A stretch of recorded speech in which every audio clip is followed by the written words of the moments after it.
Hello everyone and welcome back to my channel. My name's Caitlin from Florals.com, and I got a couple of requests to show you guys how I reload my Scotch ATG gun or advanced tape glider with a new adhesive. I already took out the old adhesive in case you're wondering. It was in the middle of a project, so I took it out, but I figured I would show you guys how I put it back in. So this is a Scotch refill, so this is not off-brand, this is a on-brand refill. And of course you first have to start by opening it up and then taking out your blocker, I guess we'll call it. So you take that out and set that aside. Now my ATG gun is a little bit dirty, so I hope you don't mind that.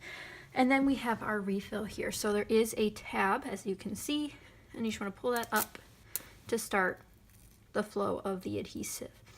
Now there's arrows on here that help, but I know a lot of people are confused by them. Essentially you want the tail of the adhesive roll to follow the first arrow. So it's going to look like this. So the yellow or the backing part will be facing outward. And then you're just going to lock your item, your roll in place. This is the hardest part for me. There we go. So it goes underneath there. And I always start the tail before I hook it on just so it's easier. And then you click the button in and unravel it a little bit. So we want the yellow to touch the top of this one and then not touch the second roller.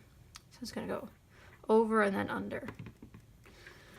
And then you just take this side. I always like to make sure it aligns right here with the roll. And then I'm going to click the button again. Roll it a little bit more. And then you want it to be long enough so you can put it through the slots here. But since mine's not long enough, I'm just going to keep going just a little bit more.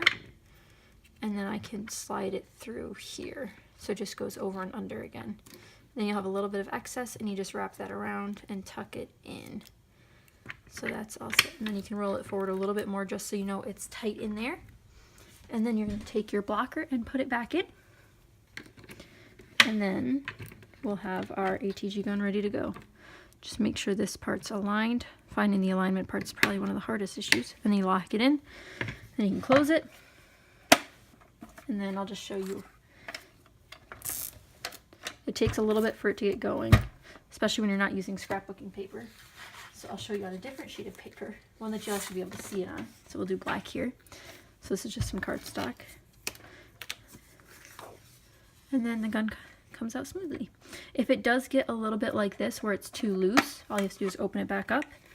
First off, make sure there's no adhesive on anything else. That's another problem. If you have extra adhesive, I always just take it off. That way it doesn't cause any issues later down the road.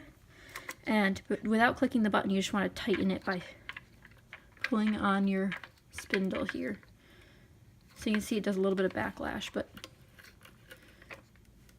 now it's tighter, as you can see. And then it still works. Again, the hardest part is starting it. Since there's glue already past the point of here, you will have to break it with your fingers sometimes. But that's how I reload my ATG gun. I hope it helped you guys. You can watch this over and over if you need help with that. But I hope you guys enjoyed. If you did, be sure to give this a thumbs up. And if you'd like more tips like this, leave me comments down below with what you guys would like to see.